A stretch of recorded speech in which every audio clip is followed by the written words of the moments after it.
everyone. Welcome to our second TensorFlow workshop broadcast, which we organize as for GDSC. We organize it as Bilkent University, TED University, Middle East Technical University, and Cankaya University. And I would like to thank all the teams of these universities for their help. Thank you, everyone. And let me introduce myself briefly. I am Betul Çağdar, and I am junior computer engineering student at TED University, and I am a colleague of GDSC TEDU. And we are with Omar Elcircevi in today's broadcast. Hi, Omar. How are you? Welcome. Hello, welcome. Thank you for having me, Betul. Thank you so much. Thank you. Can you introduce yourself for our friends who missed the previous broadcast? Yes, of course. I'm very excited to be here. Hello, everyone. My name is Omar. I'm an artificial intelligence and machine learning engineer at Thıs Technology in Turkey. I've been working there for a little bit over a year, and furthermore, and I've been working in artificial intelligence for almost 2 years now. Thank you. And if you have any questions for Omar, you can write on the online chat. And also we have a Q&A part at the end of the broadcast. So you can write your questions there too. And yeah, we are listening to you, Omar. All right. Thank you. So, hope is everyone doing great. It's going to be great. It's going to be a good presentation. Last session we got to know to TensorFlow. We can see the presentation here if I can present. Yes. Welcome everyone to the second session of the TensorFlow, where this time we look at TensorFlow applications. We do an introduction to computer vision and CNN, which is convolutional neural networks. So, everyone, to recap, not to recap, before that, I already said that my name is Omar Elcircevi. I work at Turkcell. I'm also a member of the GDG Istanbul core, a core member there. Worked on various projects from data analytics, AutoML products, and right now we are in the middle of a project for making our data centers more efficient using machine learning models. So let's recap what we did in the last session. By the way, I can read your chat. I have another screen open here. I can read your chat. If you have any questions, if you have any comments, you can write them there. I can read the chat and we can have a conversation through the chat. If you'd like, you can also send emojis, PogChamp or KickWs, whatever you want. I'm chill about that. So, to recap, in the last session, we learned the difference between machine learning and conventional programming, where traditional programming, we have rules and data entering our traditional programming methods, and we have answers as outputs. But in machine learning, we have data and answers as inputs, and we have the rules as outputs. Another thing that we learned in the previous session, the neural network, the architecture of the neural network, how a neural network behaves, what are weights, what are activation functions, what are hidden layers, input layers, output layers. We saw these and we programmed them in a collab in the previous session. Another thing that we examined is the TensorFlow structure. We said that this is an example TensorFlow code. We said that the TensorFlow consists of 4 main parts: the data part, where we handle our data; the model part, where we handle our model, where we build and architect our model. We put various layers. As you see, we have a flattened layer here. We have a dense layer with 128 neurons. And then we have a dropout layer. We have another dense layer that represents our output with an activation, and we can define the activation functions. Like I have a ReLU layer. Here I have a softmax layer. And after that, we have the compiler, where we compile our model, where we tell it which parameters arguments we are going to use, which functions we are going to use, which optimizers, which loss functions, which metrics, and all that. And after that, we execute our model. We use our fit function. We use our evaluate functions. We did all these in the previous session and use an example Colab notebook to do these programming, simple programming. Yes, hello, Cankaya, hello, Iram, hello, everyone. So, I think it's time to level it up. In the last session, we were smooth sailing. Everything was smooth. We understood a few topics. We had foundations in terms of deep learning and what it is, what it was, what it is, and how to program it, how to use TensorFlow for deep learning. But I think it's time to level up. We are all professionals here. We want to get better and do much more greater things here. So in this session, we are not going to just work with normal deep learning and normal neural network. Instead, we are going to implement the neural networks, but in another way. And in this session, we are going to examine how we can do computer vision using TensorFlow, how we can do deep learning with models that are built with TensorFlow. So before I start about and get in on what TensorFlow, how we can implement computer vision models in TensorFlow, first I would like to ask, and I would like to know, what is vision? How can we define vision to a computer? When we say computer vision, we need to understand a few basic steps before we get into the architecture of a neural network that implements computer vision. From the beginning of time, when technology advances, the humans always wanted to replicate nature in a technological way. And in the last session, we saw how we tried to replicate the human brain and built a neural network. But computer vision is another problem. It's not just an input. We need to define how we see things. So we can say that we need to understand the architecture of our vision, our visual, how our eyes sees and perceive things. So to understand this, David Hubel and Thorsten Wiesel made experiments on cats and monkeys, as far as I remember, and said this. And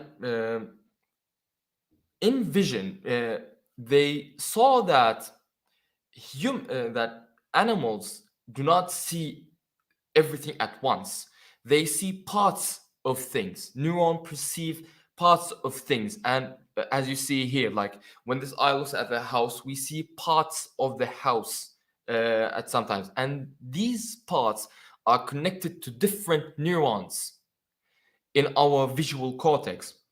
We can see that these parts, we can call them local receptive fields. Each neuron connected to a specific part of the image or what we see. And then they saw that these are consisted of layers. The lower layers here filter out very basic parts of the image or what we see, like vertical lines, diagonal lines, horizontal lines, or maybe a few curves.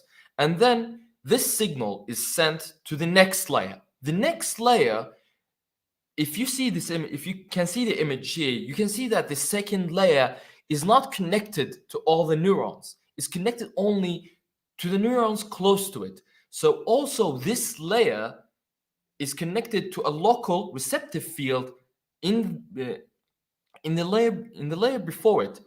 And with this, we can combine the signals coming from the first layer to make more complex pattern detection, more complex feature detection and feature extraction. And after that, we can send these to the next layer, which then combine these patterns to define stuff, to say, yes, this is a house, or yes, this is a fish. By the way, these images are taken are taken from the hands-on machine learning with scikit-learn and TensorFlow by William Geron, which is a very great book. I recommend everyone to read it. But to put it simply, our visual cortex consists of several layers of neuron that handle vision, and each layer handles basic signals.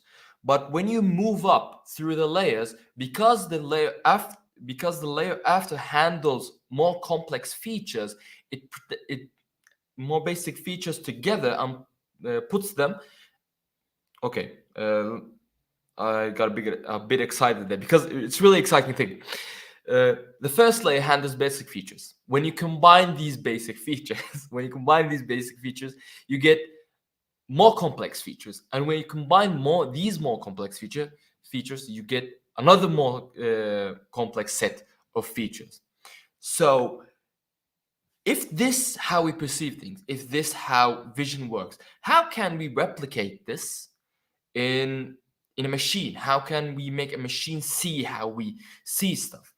As you see, the eye doesn't see the house as whole. The eye sees like corners of the house or recognize patterns is the house. Like if I see a fence, I see vertical lines, and after I see vertical lines, another set of neurons, they say that these vertical lines are thicker and it's maybe a fence and all that. So another set of operations came up, which we call a convolution.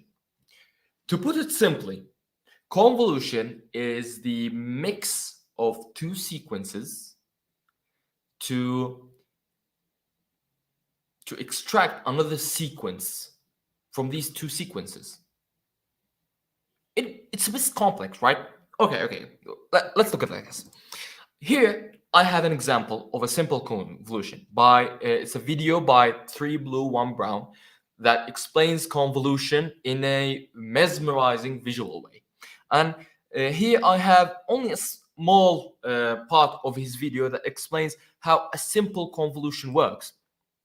When you see, if we want to have a convolution between a list of 1, 2, 3, and 4, 5, 6, we take 1 and 4, multiply them together, and put them in an element. And then the second list moves. So we have the intersection of 1, 5, 2, 4. And we take the multiplication of them, add them together, and put them as another element. This is a simple convolution, operation. This is how convolution is generally done. And then, as you see, 4, 5, 6 is like a window that moves under 1, 2, 3. But how can we use convolution in our problem? Like, how is this going to benefit us in any way? So we knew that images come in an array type of shit, like an array type of data. So if we can do convolution to a one-dimensional vector, we can definitely do convolution to two-dimensional vectors. But how is this going to benefit us? What we want from this image? What is exactly that we want? So this is another section of the same video where we have some data here. Data could be anything. These could be pixel values. And let's say, like the eye, I have a specific window that has specific values. And with this window, I slide under the signal. And after sliding it, I extract specific information from this signal. And as you see below, I have another set of sequence that is forming. This specific signal that is 0.2, 0.2, 0.2, that sums up to 1, actually takes the average of the signal of the data above, or the set of sequence. It's a really great video, really explains and dives deep into how a convolution works and what it is used for. Okay, so I have a window. I can replicate, extract features from a window, and we can control the values in this window. So when we put other values in this window, we can extract another set of sequences as we want from this signal that we want, from the signal that we have, or the set of sequence. So let's get to the next slide. Okay, so I have a convolution, and I understand what a convolution is. I understand how vision works.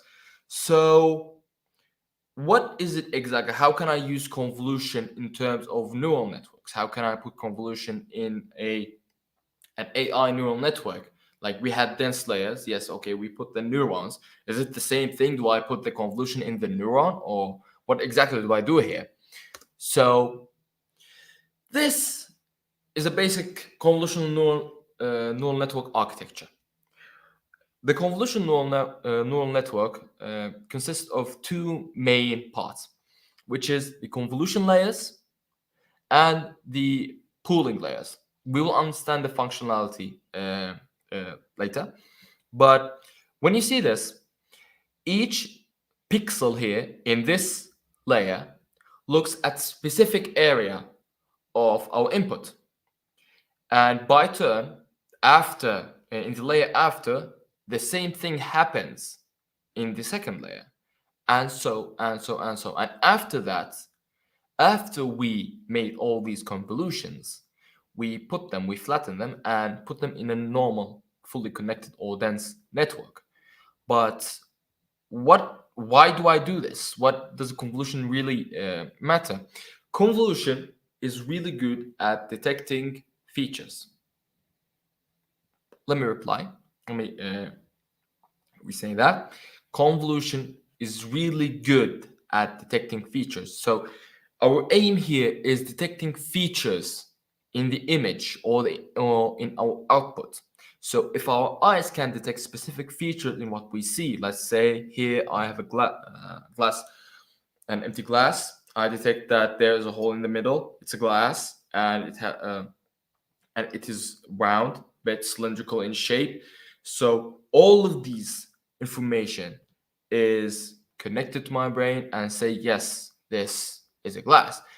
And the fascinating thing here, it happens in a split second. You don't even realize it. But when you start to perceive, when you start to understand how you see stuff, that's when everything comes to life in your mind. So let's analyze the first part of our convolutional neural network, which is our convolutional layers. Hello, everyone. If you have any questions, you can write them in the chat. I can see the chat right here. So, chat, convolutional layers. We have the input layer. As I said, each neuron in the convolutional layer is connected not to a neuron in the input layer, but rather to an area of the input layer. So with the information from this input layer is stored in the neuron. But how do we extract this information? What is exactly that we are? So do I take the sum of the neurons here, or sum of the pixels in this input image and put them in the convolution layer? What do I do exactly? You said that we want to extract features. How do I extract features? This is another set of convolution layer with more detailed example. As you see, this neuron, this purple neuron, is connected to this area of neurons. Let's say this is our input. Hello, Kadir. Thank you for your kind wishes. This set of pixels are connected to the upper set of pixels. So let's say this set of 3 by 3 pixels are connected to this purple neuron, and so is this pink, and so is the blue. So each pixel goes each pixels goes, we make a convolution operation on it. But as I said, in order to make a convolution operation on it, in order to have this output, I need another set of pixels. I need another set of convolutional array to make the convolution operation, which is where this rectangle come into play, which is this rectangle that we call filters. We call them kernels. The aim of the kernel is to extract the feature in a set of way. Let's say this is how a kernel works. This 3x3 kernel makes a convolution with this area to extract this pixel. And after that, this pixel. And after that, and so on and so forth. So we have input image. We convolve this input image, each segment of it, with this kernel or filter, and have this output image. So kernels can be values that we define, which is, here is a kernel that defines the vertical features in an image. That lights up if we have difference in colors of vertical lines. This kernel lights, or this kernel is used, or the second filter here is used if we want to detect horizontal features in an image. They are simple. So when we apply these kernels, we extract the features that we want from an image. And these are examples of how convolving these kernels with these with example images, what type of outputs that we have. So if you look at the image of to the left and apply a vertical kernel to this image, we can detect the vertical edges in an image. As you see, like let's say the sidewalk here. Imagine this is a sidewalk. We can detect the vertical features of the windows and all that. And we apply a horizontal kernel or filter. We can say that the horizontal edges comes to us. We have the horizontal edges as outputs. And here is another example with another image taken also from the book. We can say how an image, like you can see, like if the image vibrating vertically or vibrating like horizontally, and say that yes, this is a kernel that detects vertical features, and this image is an output of a convolution between the image and the horizontal filter. Yeah. So how's it going? I hope everything is clear until this point. If you have any questions. Hello, Şevket. Hello. So to continue, in convolutional neural networks, these filters, the values in them are the rules that we want to learn. These are the rules that we want because these kernels define the features that, if extracted from this image, gives this output. So in our convolutional neural network, these are the filters, these are the weights that we want to learn. So imagine an input layer here with 3 channels. These the 3 channels are red, green, blue, and so on and so forth. These you can make a convolution with them with a set of filters. You cannot just make with one filter. You can use 30 filters, 64 filters, and so many and so forth. We will see in the application, in the coding application, how convolutional neural network works, and you will have a more visual understanding of how they work. So we said that the filters are the weights we want to learn. So if we set a random set of weights, we have an output from this image, and we say the output of this image, after I have the output of this image, I put it in another set of convolutional layer. Here we have two sets. With each set, I extract more complex feature. Our aim here, hello everyone, hello Ceren, hoş geldin. So, our aim here is to extract the features from the image. Let's say I want to learn what a cat is.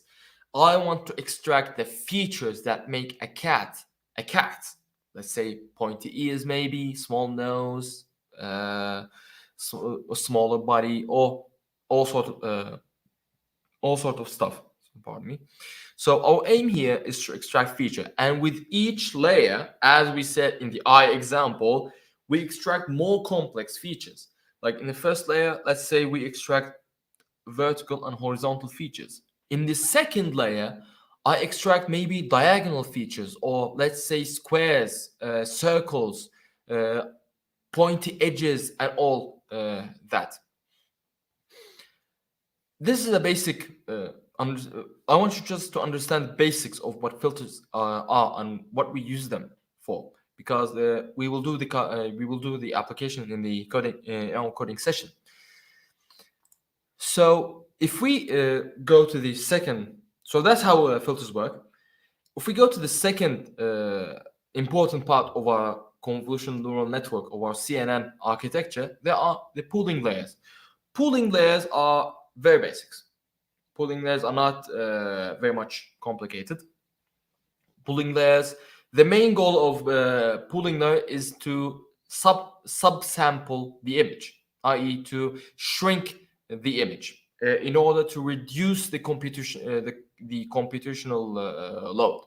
As you see in this example, I have a pooling layer. It works with the same convolution operation, not the same convolution operation, but it is connected in the same logic as a convolutional network is connected. Like this neuron takes the max of all the neurons here. So let's say if this area, if this pixels, sorry, I keep saying neuron. If these pixels here have a max of 5 is written there, and so on and so forth. And you see that this shrinks the image by, let's say, 75%, because we take only one value from four pixels. And pooling layer is used, as I said, to reduce the computational load, so on and so forth. But here we have to. There's a warning here. These pooling layers have to be used depending on the application that you want, because pooling layers, if you notice, or let me ask, what is the downside of pooling layers? What do you think? Like, if I take 1 pixel from 4 pixels, what do you think is the downside of pooling layers? If you have, can you tell me?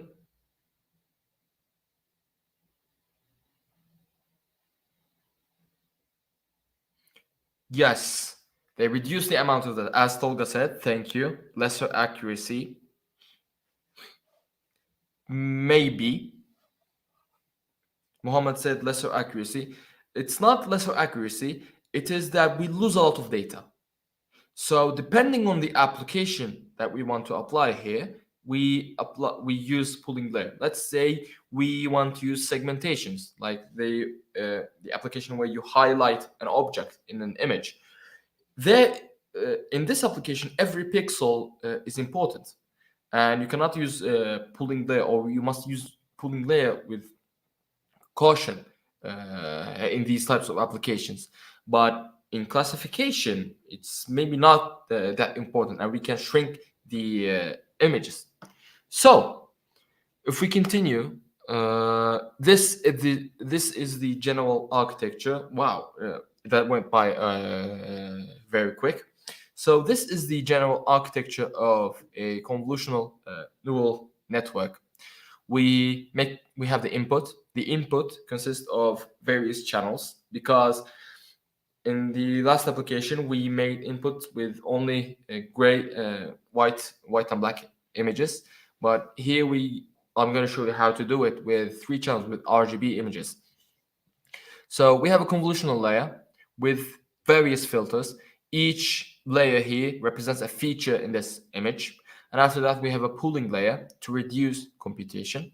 And after that, we have another set of pooling features and another set of pooling layer. And then we have a connected network, fully connected network. And what I mean by fully connected is a normal dense network. Whoa. So I believe that went by really quick. So,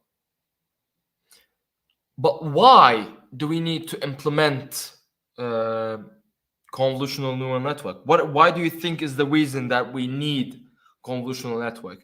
Do you have any ideas?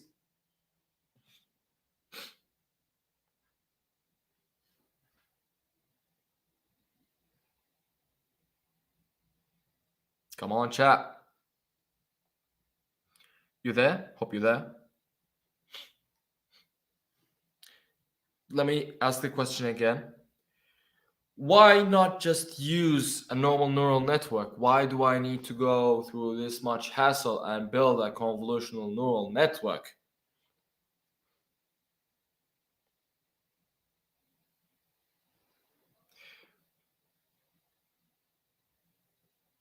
So Tolga said that we need a way to distinguish objects.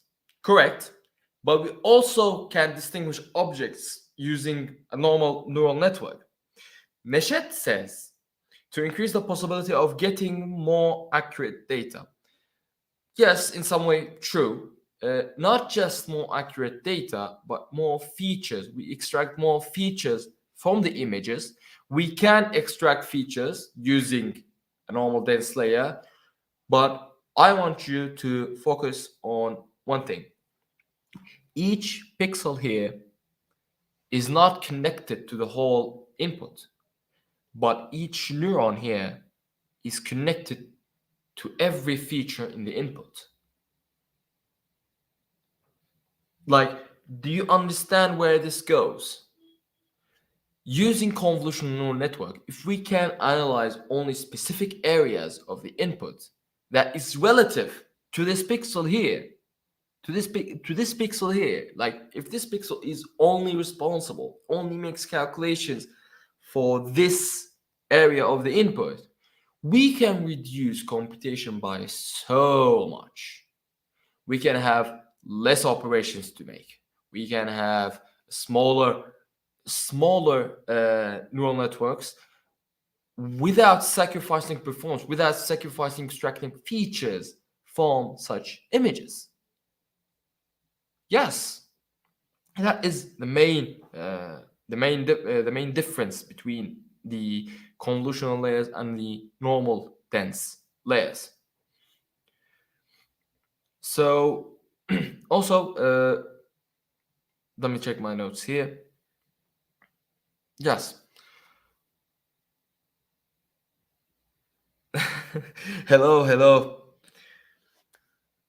Murat.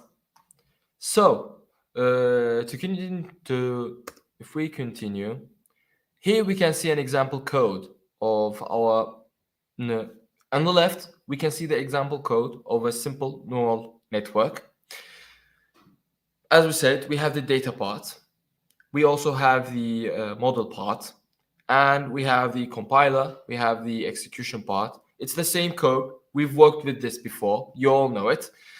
But I want to show you a convolutional network. We can say the same. We can say that data, compiler, and execution are the same, but the model is where things get a bit different. Because here I'm not implementing only dense layers. I mean, we have a dense layer here, which represents a neuron, which represents normal neuron to extract our output. But before the normal fully connected layers, we have our convolution layers, which in TensorFlow we can use as conv2D. As you see, we have 60. We can define the filters here, 64 filters. we can say how the filter is big. A kernel size of 7. This means a 7 by 7, a 7 by 7 filter, and has the input shape of 28 by 28, which is our images. And after that, I connect this to a pooling layer. Here we have a max pool 2D. Max pool, can you guess what max pool does? What a pooling layer does? If we can do only aggregate functions like taking the average or only simple functions in a layer, can you guess what a max pool does? What this pooling layer does?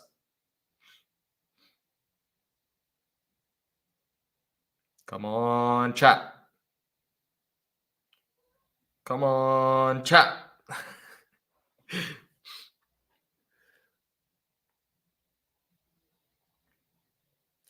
I believe that some of you know. So, Murat, the question is, what does max pool here does? It's okay, no problem. So, to put it simply, max pool here takes the max of the pixels that it is responsible for. As we said here in the previous images, it does iterate over the pixels, but it takes only the maximum value of this pixel. Like here is an application of max pooling. We have another types of pooling, which is average pooling. Yes, we have max pooling and we have average pooling. We may have some pooling summarized. I need to check that. Small pixel, big pixel. It's not a small pixel, big pixel, but rather it just takes the maximum of the group. Like if these pixels are 1, 2, 3, and 5, it takes the 5 and outputs it. And if this like 8, 8, 4, 4, 3, it takes the 8 and outputs it. This is how we shrink images, and it's basically taking the most important information of the group and outputting it. So, example code. Where was I? Yes, max pooling. And after the max pooling, I define another set of convolutional layers with 128 filters. With 128 filters, I also have another max pooling, another convolutional layers. Like you can imagine the architecture. I have a convolutional layer, a pooling layer, 2 convolutional layers, and another pooling layer, convolutional layer, and so on and so forth. And after that, before I come to my dense and fully connected layers, I flatten them, because these are not a one vector, a one array, one dimensional array values. These are, as we saw, these are a set of boxes. Like as you see here, these are not just, we have many filters. It's a multi-dimensional array, or a tensor, as we can say here. So we need to flatten them first before we put them in our fully connected layer. And then I have, this is normal, we worked with this before. We have 128 units and another dropout layer. We have another 64 units, another layer, another dropout layer, and then finally I have my output layer, which gives me 10 units that corresponds to my 10 numbers from 0 to 9 that uses an activation function of soft max.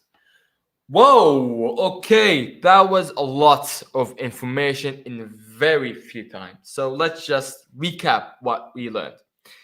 So to put it simply, we learned about the convolutional neural networks. Why are they important? How a human eyes see, how we extract only small feature of small parts of what we see, and then our brain insights connects them together to extract more complex feature, and so on and so forth. And we learned how to implement these in the using convolution we saw what a convolution operation is and how we can put it in a convolutional in a CNN architecture. And after that, we saw what convolutional layers are. We saw how they form, how each pixel corresponds to a set of pixels. If you want, you can either shrink the output by defining the step size. Yes, you can define the step size. Like, let's say here, in the first operation, the first convolution operation, I take these 3 by 3 pixels. And if I slide one more, I only take these 3 by 3. If my step size is only 1, then at some point I'm gonna have the same output as the input. But let's say I have a step size of 2, so I skip a neuron at each operation. So at first, if I do these 3 pixels, I do in the next convolution I do these 3 pixels, as we see here. Like the pink is here and the blue is here with a step size of 2. This shrinks my output. And imagining these dimensions is important in convolutional neural network. After that, we saw how we can use filters to make the convolution operations, because in order to make the convolution operations, we need 2 set of lists or sequences to extract another sequence. And then we saw how these kernels affect the output. We can have vertical kernels, we can have horizontal kernels that detect vertical edges and horizontal edges, and so on and so forth. And after that, we learned that it's not up to us to define these kernels, because these kernels define the features that we want to extract from the images. So in CNN training, the kernels or these filters are our weights, are what we want to learn. These are the answers that we want. And after that, we saw another important part of the convolutional network, which is the pooling layers. The pooling layers will extract the average information. Maybe we want to extract the average information of this area, or the most important information of this area, like max pool or average pool, and so on and so forth. And we saw how the general architecture of a convolutional neural network is convolution pooling. And after that, convolution pooling. Just notice how the dimension here is different. Like, as you here you have, let's say, 5 convolutional or feature maps after you did the convolution to the input, and after that you have another set. You can put more set of feature maps. So while moving up in the network, you extract more and more features, and we will visualize them. I will show you how you can imagine these in the coding part. So, and after that, we saw why we do this to minimize operations, because dense layers, if every neuron is connected to every other neuron, but in computer vision, we do not need such information. We just need this neuron to be connected to only the neighbors to it. As we see here, this small pixel is connected to only these pixels and not any other pixels. So this reduces our operations, our calculations by so much, without sacrificing the ability to extract features from images. And after that, we saw an example code. We compared how we compared the code between a dense layer and a convolutional CNN layers. As I said, these parts are the same. This is where things get different. We add convolutional layers. Like, it's that easy. You just write another line and boom, you have a convolutional layer. But it's the architecture that is important to build. Like you have a convolutional layer here, you have a max pooling layer, another set of convolutional layers, and it's not a rule of thumb that I have to do one conv layer and then pooling layer and then two conv layers. No, you can just experiment with them, and in the notebook you will be able to experiment with them much more. But a rule of thumb is that after convolutional layers, we need to do a pooling layer to reduce the information reduce the information extracted and extract only the most important features from this information. Whoa, so does anybody have any questions?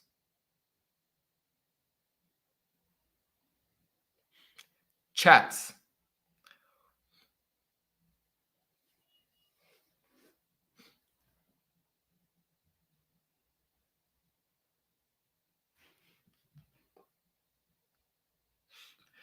Mete, what do you mean by states? Like artificial intelligence, yes, can replace a lot of things, but what is it that you mean by states? Mete, by the way, for those who are just watching, Mete asks, do you think artificial intelligence or AI can replace states? Well, what exactly do you mean by states?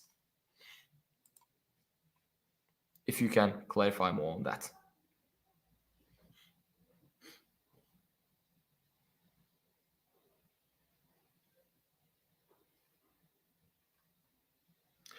Oh, so if you mean like government applications and all that, not fully, but it can be utilized in government applications, like maybe ID scanners or face detection and biometric detections and all that. I believe that they are used in governments in today's Asian world.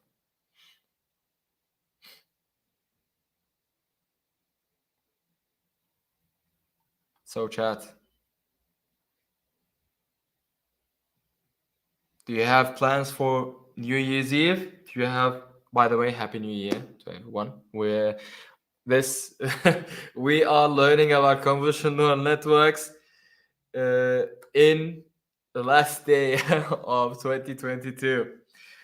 So Tolga asks, how do these CNN applications take place maybe in autonomous car? Great question.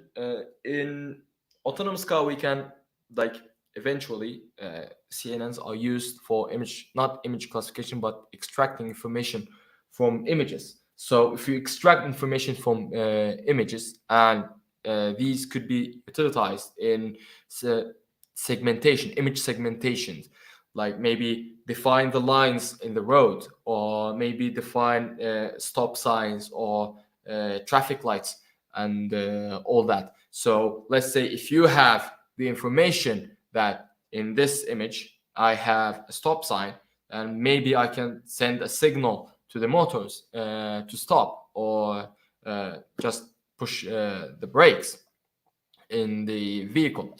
So it's not that convolutional neural networks drives the car. Let's not confuse all of this.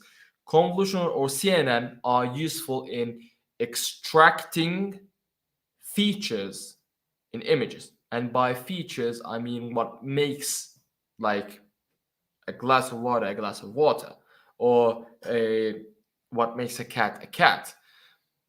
By using these, by extracting these complex set of patterns, we can hook them up to specific outputs to define the rules that we want.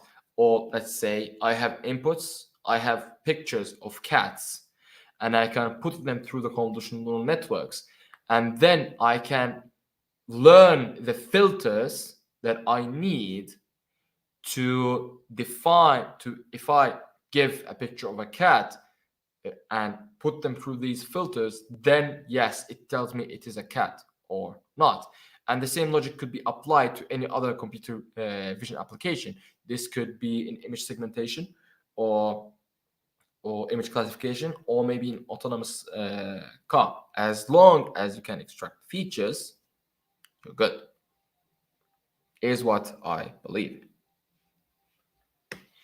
I mean, convolutional neural network is just a method of extracting features. So just like a neural network is, we have many various methods of extracting information from data, but it depends on the application and it depends on the method.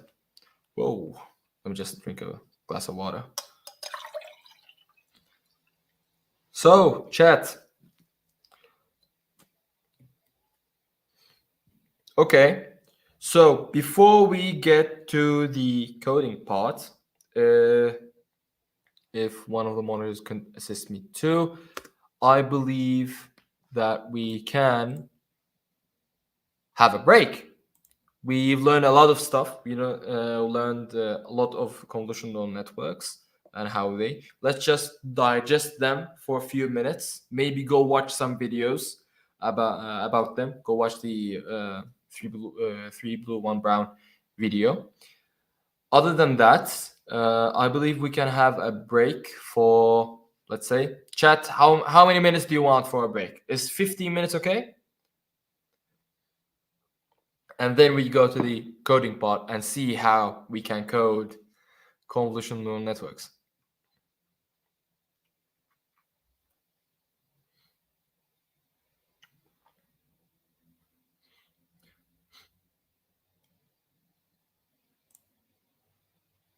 All right, done. So let's take a 15-minute break and then continue with the coding part. Done.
Oh.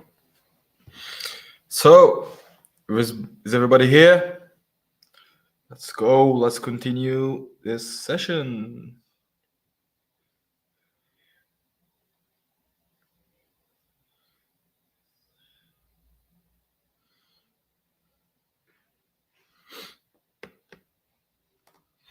Tolga's here.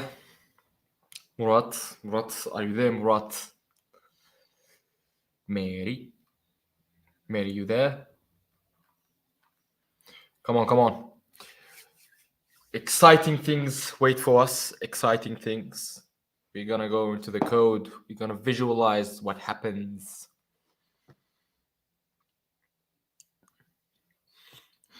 All right.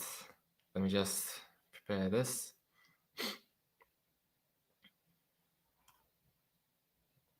Let's wait for a few more minutes before starting. So, how's the activity going?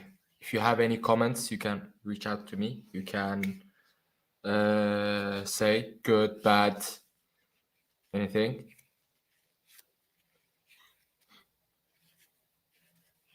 Great.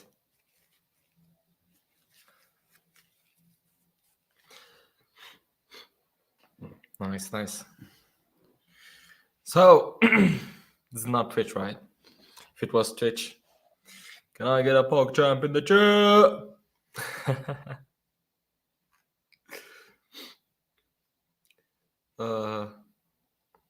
If you're here, give me a thumbs up. Put a thumbs up.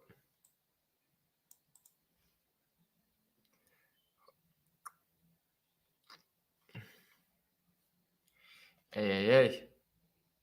Nice.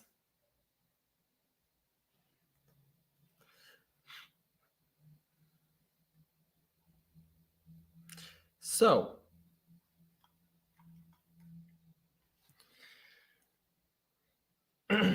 we said at 10. So let's start at 10.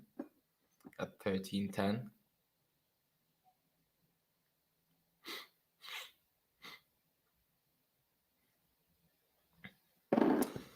I hope that it has been beneficial for you. I hope that you now have a basic understanding of how convolutional neural networks works, how CNN works, on how we as humans see, or how vision works, and other than how convolution works.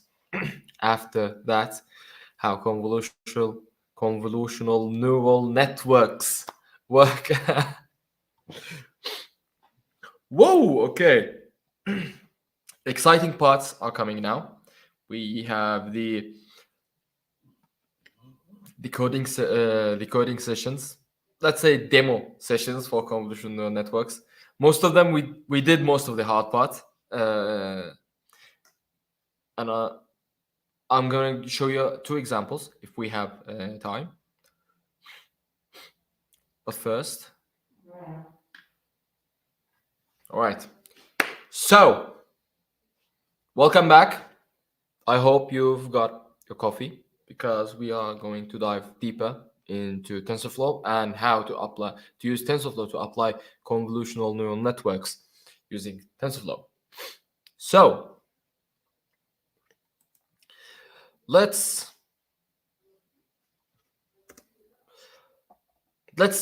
start coding, and I'm gonna head to my GitHub and go to this repo.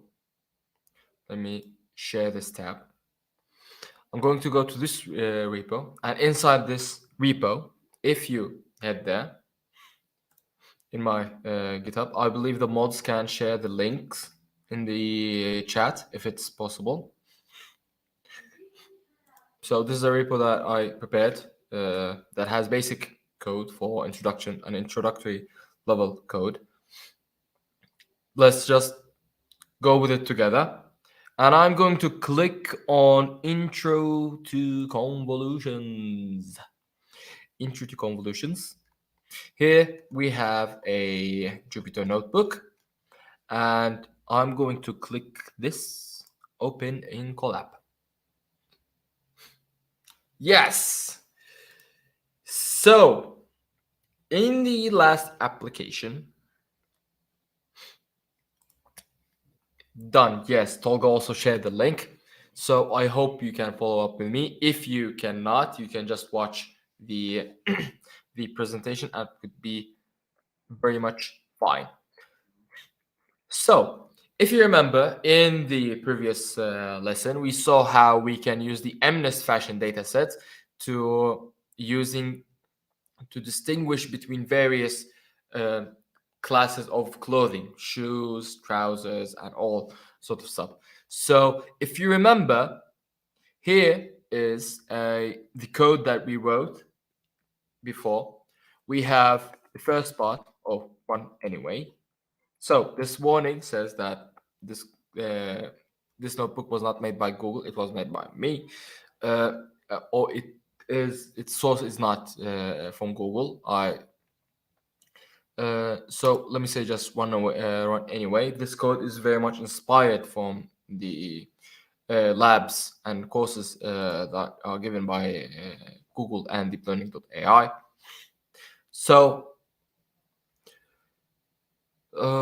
yes, so we load the data, we standardize, we make simple operations on the data because generally neural networks don't like a large value, so we divide each pixel by 255 just to standardize to make the pixel range from 0 to 1, and then we define a model, a normal model where we flattened the input. Why? Because it's a two-dimensional array and we can accept only one-dimensional array as input.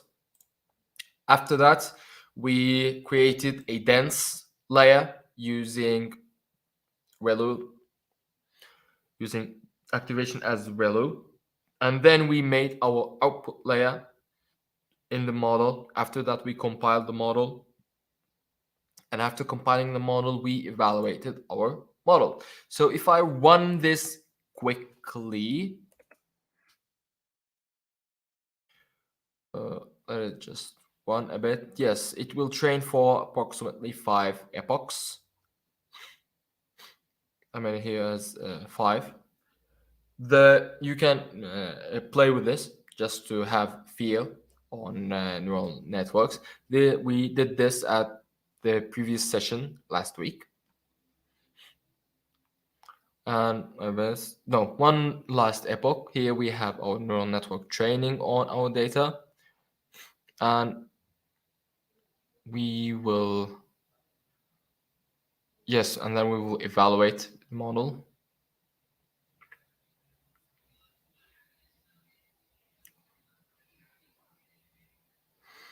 Done. So after model evaluation, we can see that our accuracy is 0.87. We have an accuracy of 87%.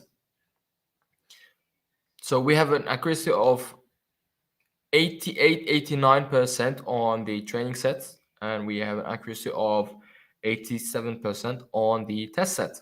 And we talked about why we need training sets and why we need test sets during our training. So when it comes to convolutional neural networks, we can implement the same. For this same case, we can use convolutional neural networks because eventually they are images. So here I'm going to just define or play with the model. I will be using convolution and max pooling in these codes. So the computer is a bit elevated. So from here, let me say that in the model, I just want to, let's say, add TensorFlow.keras.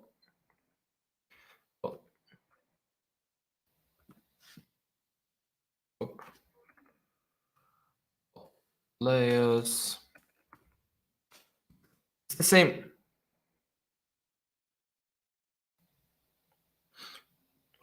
Murat, this is Python. and you can go to my GitHub and run this on a Colab notebook.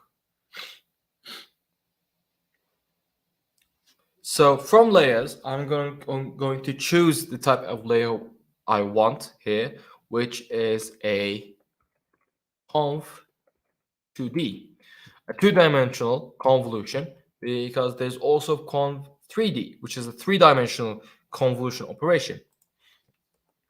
And in here, I define the parameters that I want to use in the network, such as, let's say, 32 filters.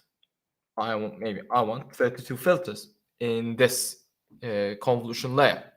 The first parameter is filters. Or let me just say like this: filters equal 32. And after the filter, I can say that kernel size equals, and I give it here a tuple of 3 by 3. Okay.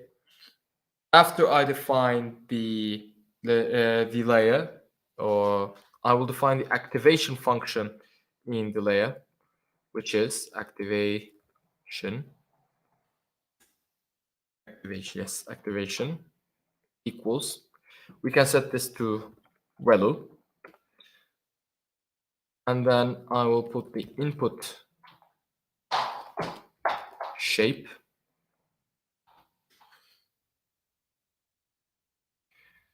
(28 by 28 by 1). So to recap why I did this, okay, we know the activation function, the kernel size, yes, the size of the filter that we want, the number of filters that we want to apply in this convolutional layer, but the input shape here is important. I have the images are set of 28 by 28 pixels. That's why I have the input shape. I put the input shape, but we have one here. We will evaluate this one, because if we have an RGB image, this is not going to be one.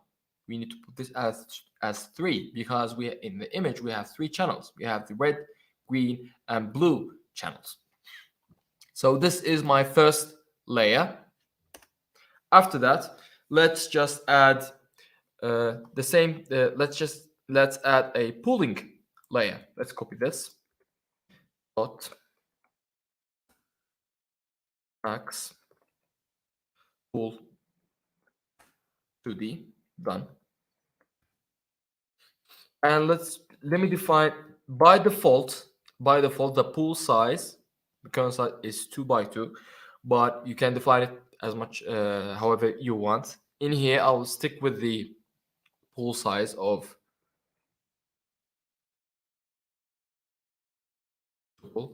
2 by 2. So now I have a convolution layer. Forgot this. So now I have a convolution layer. I have a pooling layer. Let me think. Let's add another convolution layer. You know, let's add another convolution. Let me copy this until this. Okay. Let's add. Why not? Why not? So here is another convolution layer. Oops.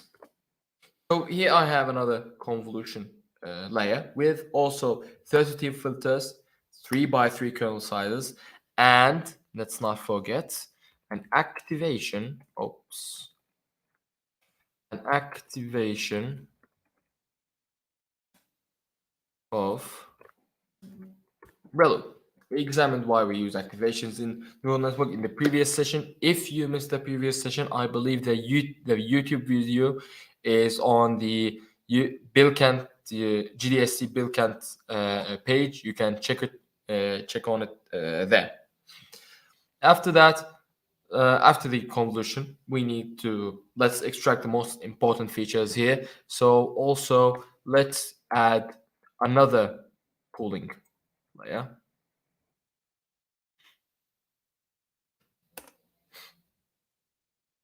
Okay, So here I have a layer of convolution with an input shape. This is an input layer. So I define the input shape as 28 by 28 by 1. And I use 1 here because I have one channel, which is white and black. After that, I have max pool layer. After the max pooling layer, I define another convolutional layer. After I define the other convolutional layer, I define another max pool layer. After I define these layers, okay, I am satisfied with this. Let's define our fully connected layers as before. So let's say TensorFlow.layers dot what was it? Yes, flatten. Why do I use flatten? Because before the fully connected layer, I need to flatten these into one-dimensional arrays. The fully connected layer accept only one-dimensional inputs. After I define one-dimensional inputs, let's define TensorFlow layers dot dense. Here in dense, I define a dense layer. Let's put it to 128 with an activation, 128 units per layer with an activation of hello. Yes. And then let me copy this and define my output layer, which is going to be 10 units and an activation of soft max. In the last session, we also talked why we use ReLU and why we use softmax in the output in this layer, softmax, basically because it's a function between 1 and 0 only. So this function, this unit, gives us the percentage of what a piece of clothing could be. So it could be like 10% shoes and 90% like trousers, maybe. I'm just saying. And I believe I wrote everything. Yes, convolution and dense to activation functions. Done. After that, we get the model summary. Let me. Can I split the cell here? Okay. If I can split this cell here, let me just cut this just to show you exactly what is happening and add a list here and add this here. So I just split this part into two parts, into two different cells. Okay, let me just copy this. Okay, let me just cut this also. Add this to here. Oops. Okay. So right now, what I just did, I've built my model and I have isolated the model summary so I can see the architecture of my model. So if I run this, I sorry. I forgot to put Keras. So TensorFlow uses Keras. So I just need to put Keras here. Keras layers, Keras. Okay. Done. Activation function. Let's try this again. Okay, so I've built my model. So let me just see my model, what my model is actually. So if we examine the output here, of the model summary, we can see our model layer by layer. So let's examine the first layer. We have a convolutional function. We have 26. The output of this layer, not the input, the output of this layer is going to be 26 by 26 by 32. And we have 32 parameters. Okay, so Imagine this. We have, this is the number of filters. Yes, correct. I have 32 filters. Okay. But here I have 26 by 26, but my input is 28 by 28. Correct? Yes, correct. But imagine this. Here in our presentation, let me just, if I go here, yes. So if I come here, to put it simply, if this is our image, okay, and we have padding that is added to the image. Padding is usually done so to extract the information in the corners of the image. But if we don't have any padding, if we don't define any padding here, these corners are going to be are not going to be added, because this 3 by 3 is going to be the first layer. We can add padding if you'd like. There's another parameter for this. If you come back here, input shape, what was it? I believe it was padding.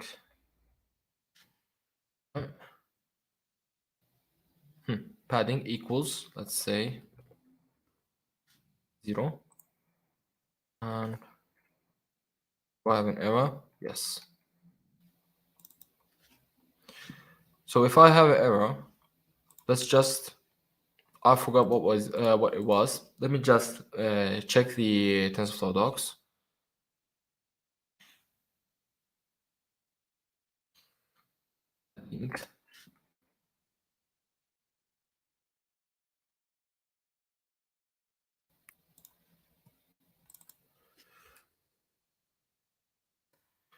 I put valid.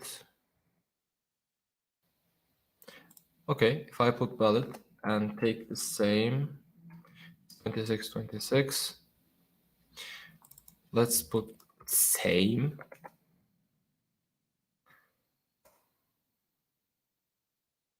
Aha, yes.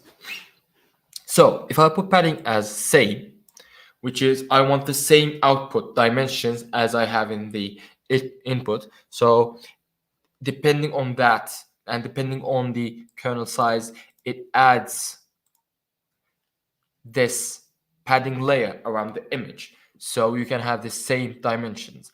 Otherwise, you are going to have reduced dimensions in your image. So just for the sake of this demo, let's remove padding. And yes, back to 26 by 26. And then we have 13 by 13. We have why 13 by 13? Because max pooling and with like a size of 2 by 2 pool, I am going to reduce the image by 75%. So I'm going to take half in the vertical direction and also half in the horizontal direction. So half of 26 is 13, so that's why it's 13 by 13. But remember, look here, the number of features is still the same, which is 32, 32. And also here is 32. Also here is 32. Also here you can see in the second convolution layer, the same thing, 11, which is 13 by 13 minus 2, because of the 1 pixel on the sides for both the vertical axis and the horizontal axis. And here we take half of 11, which is 5.5, but we round it to the lower bound, which is 5 by 5 and 32. After that, I have flatten layer, which is times, which gives me 800 parameters, and then 800 neurons. And after that, I put it in 128 units, of a dense layer, and then 10 output neurons, a total of 113 parameters. Good? Good. So this is my model summary. Let's define the compound. The compiler is the same, the loss is the same, metrics is the same. I just want to train my neural network for 5 epochs. These are the same. The only thing that we change is our model, and we did it in under a minute. You can just write this in under a minute, and boom, you have another model other than your normal conventional neural network. So if we run this, we are training for 5 epochs. This is going to train for a bit.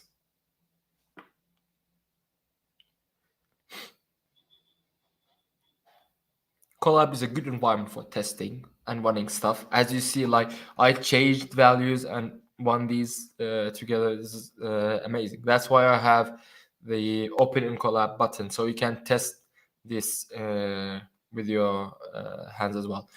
TensorFlow website has so many tutorials like this that you can use in Colab and test and get familiar with this. It's very amazing. So yes, I have this. I have the results here. Comparing to the previous one, comparing to a normal neural network, I got an accuracy of 91%, and a validation score, when I put it on the test set, I get an accuracy of 98%, which is a much more improvement on the layers, on the solution. Now here we talk about a bit about overfitting. And let's say we want it in more epochs, we will see that we start to overfit the data. You can try this, read this and try it. But what I want you to see is what exactly is happening in these layers. So if I print the first 100 test labels, these are the predictions that say this is the category of 9, this is category of 2, 1, and so on and so forth. If I run this, here I see images. This is an image of a shoe. Okay, these are various features that are extracted from this image, like maybe the base and so on and so forth. This is maybe a bit of a heel, shoe, sports, maybe, I guess.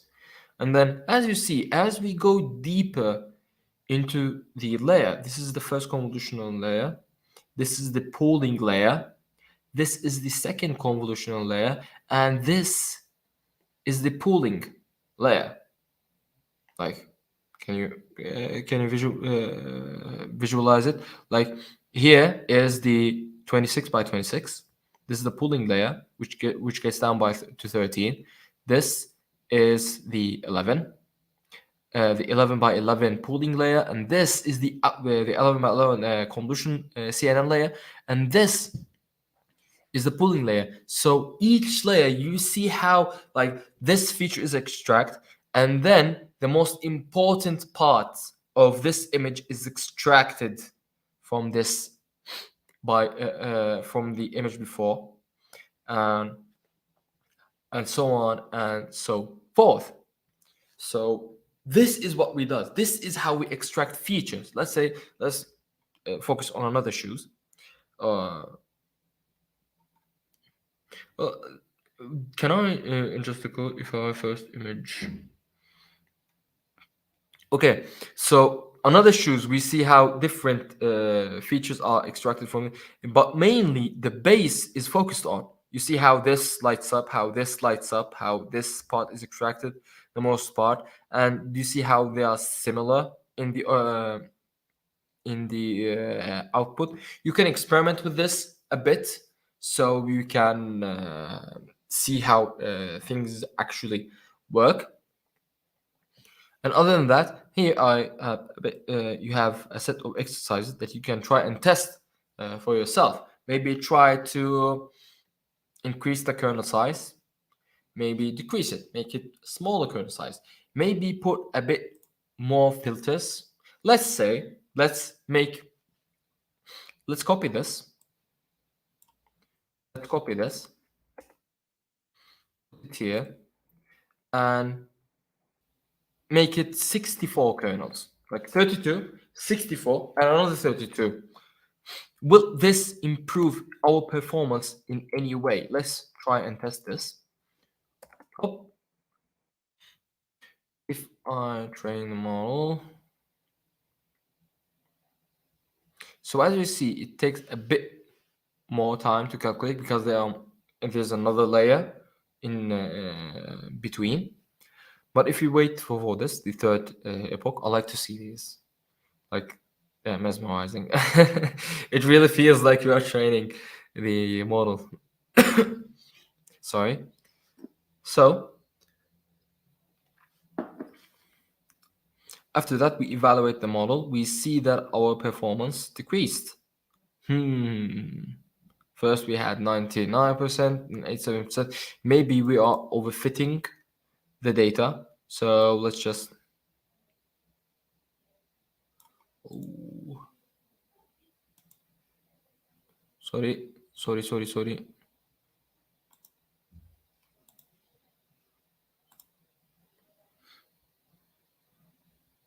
Oh.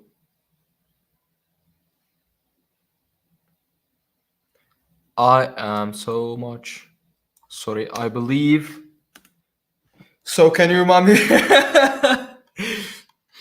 Can you tell me remind me what we did? So what is the last part? If we were stuck on the slides, then 2x2, the dimensions. Okay, so let me just rephrase a bit.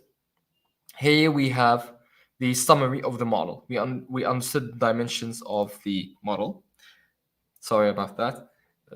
I forgot to switch the tabs after. We can edit later. So after we understood how the dimensions of the models work, and after that we trained the model. Let's train the model this again, so not doing it. So if we train the model for 5 epochs, we will see that the model almost achieves 91% at training, and then achieves 89% almost at the test set. And we see that this is a much more improvement from our our previous neural network application. And after that, we visualized how this works. Like, let's say, let me run this again.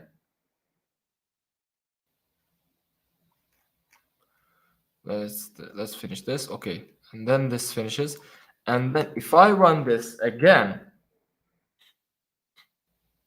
you will see a set of shoes, like the high heel shoes, how it is highlighted, and then how the most important features extracted in this image. This is the first convolutional layer. This is the max pooling layer. This is the second convolutional layer, and this is the second max pooling layer. See how they extract the most important feature of the shoe. Like, this is a high heel, I guess, so it emphasizes on this angles and takes these values and then outputs them in some sort of way. All right. So, and here is a set of exercises that we can try. Maybe try to change the dimensions of the activation, the kernel sizes, or add another layer. But if we add further more layers, maybe we go to overfitting, which we talk about in here. So this is one example of how we can do. The only thing we did is just add the convolutional layers to the model and connect them to our dense, fully connected layer. Let's examine another application, which is this, a most sophisticated one. If this is a notebook from the Cats vs. Dogs tutorial from the TensorFlow course on Coursera, which you can find it in. Let me just terminate this session. Done. So which you can find it in the TensorFlow public GitHub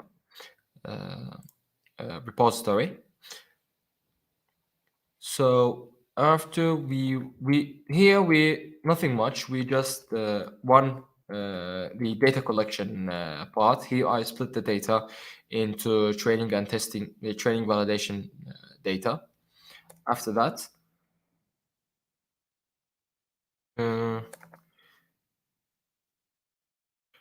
when I run these one by one, I have 1,000 images in training. Here in this data set, I have 2,000 images of cats and 2,000 images of dogs. Here I have 1,000 image in training set for cats and 1,000 image of training set for dogs. I have 500 images in validation, and I guess I have 500 other in 500 other images in test set. So I run this. So let's examine how these look like.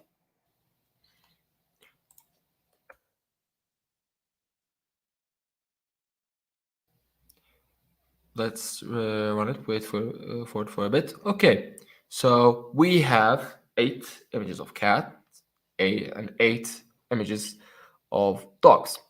Here we have the same thing, nothing too complicated. We have 3 convolutional layers with max pooling: convolution, max pooling, convolution, max pooling, convolution, max pooling. You can also do 2 convolutions and then max pooling. And then we have a flattened layer, same thing. So it's not much different. Here the only different here is he uses a sigmoid activation function, which I believe is it's a function from 1 between -1 and 1, as far I think.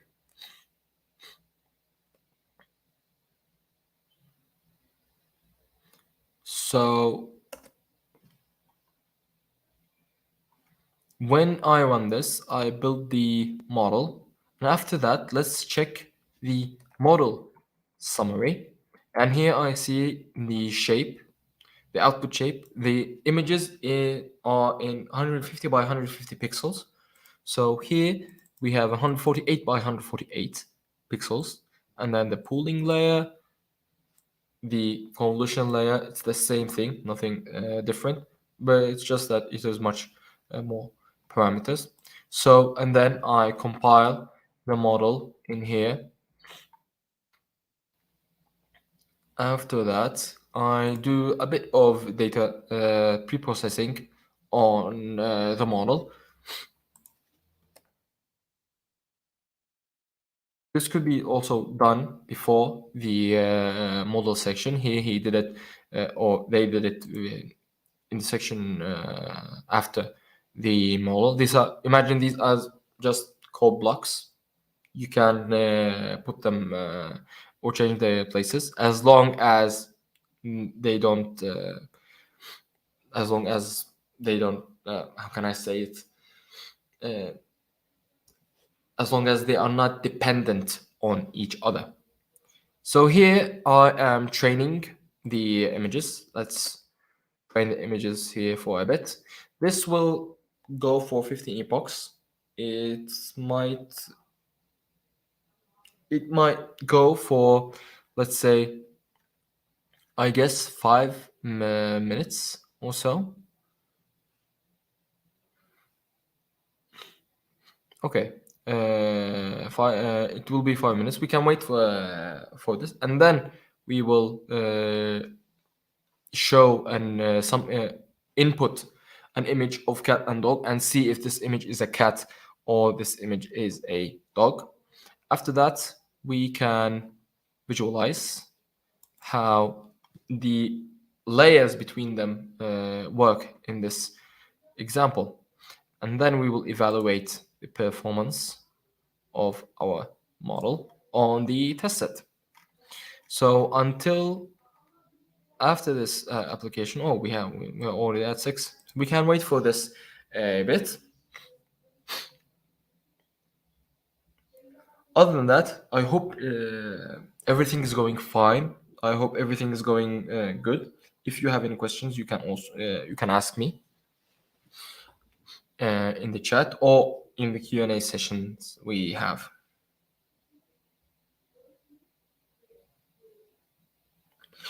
So Tolga asks, how much data should we gather, and is there a clear pre-processing path that we should take to use our dataset? This is very much dependent on the type of data that you want. Maybe if you have small data, it depends on your project. It differs because sometimes you have so much data, sometimes you have to work with small data. So if, let's say, if you have so much data or big data sets, you can maybe do some standardization type of stuff and then try to train your model with them. But let's say you have a limited data set.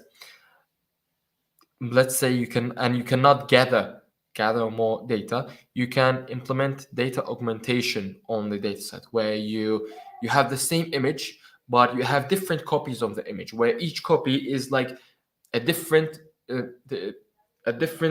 variation of the image. Like you have an image of a cat, okay, as image 1, and then image 2, you have the same cat, but it's tilted a bit, so it's like this. And then you have another copy which is zoomed on the cat. Here you have various copies of the same image, but in different shapes and sizes, which makes the neural network more not overfit on simple data. And also you can create more data sets for more data for your data sets from the already data that you have. So I believe the data augmentation is important just to prevent overfitting in computer vision. And after that, yeah, if you can do some simple pre-processing, maybe like we did in standardization and so on and so forth, here as we do here, where is it? Here in some, yes, here where we rescale the image to so the pixels become from 0 to 1 instead of 0 to 255. And after that, yeah, after that, I guess it is good. So our model here finished learning with an accuracy of 72%, not much. But, I want to sneeze. I have a sneeze coming. Okay, so in order to, let's try a model prediction. Okay, so I have a few images that I downloaded before. So let's say I have an image of a puppy. Let's upload this image. Let's upload this puppy image. And in order to do that, I believe that I have to share my screen. So let me just share my screen here.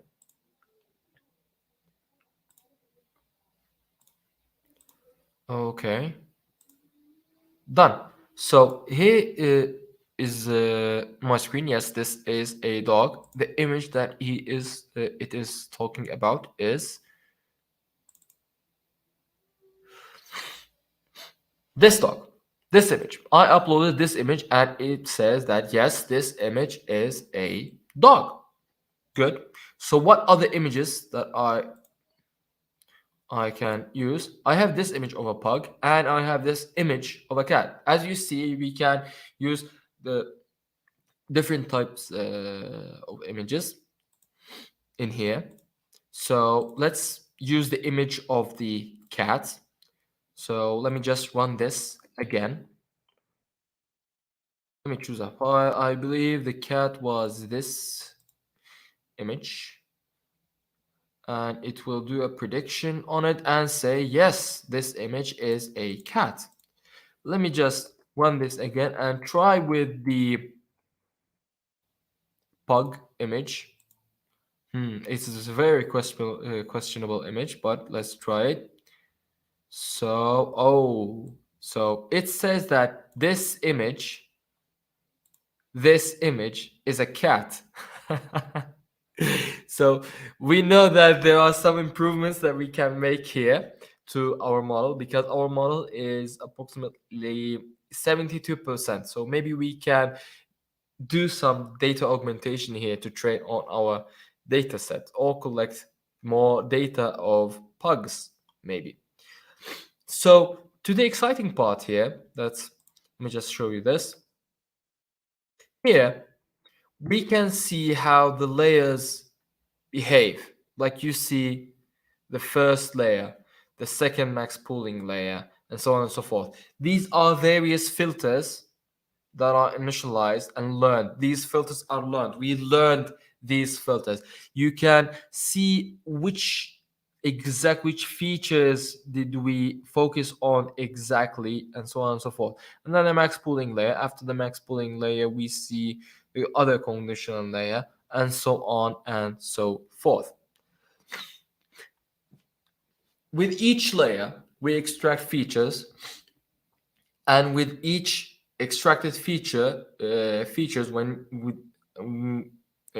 we pass it on to the next layer and extract more and more complex feature until we reach these sets of layers. Like in this image, it focused on these parts, I guess, the nose and so on, and all that. This has been a visualization of how TensorFlow actually works. Not just TensorFlow, how we can implement computer vision in TensorFlow. And yes, so let me just here get back to my slide real quick. So yes, so after we coded this, yes, congratulations. We finished the first part. We saw how we can implement convolutional neural networks in TensorFlow. But more than that, we understood what convolutions are and what vision is, what convolutions are, how can we implement convolutions in our neural networks, how we can use them to extract features from images, and so on. And we saw how to implement them in TensorFlow. So yes, do we have any questions? Do you have any questions? I believe I will have a co-host joining me. Is that right?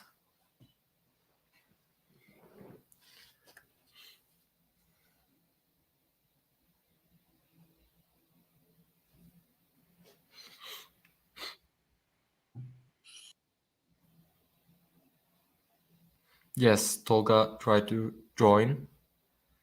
Let's wait for a bit. So I guess I had a question I was supposed to answer in the chat. You can hear me well, right? Yeah, I can hear. Okay. So Yes, I was going to ask, like, we use the image like in full colors. If would we gain an advantage if we use the grayscale filter on the image and try to get the curves better, like the upper curves or like horizontal curves or something like that? Well, you can also detect curves with the RGB images. It absolutely depends on the application. I mean, but with 3D images or like colored images, you get more parameters and you can extract much more features in these colored images. They don't have to be colored. I mean, the same applies on the layers. I also forgot to show this. Let me just share here, because as you see, when we have colored images, the only thing we change here is the number of channels here.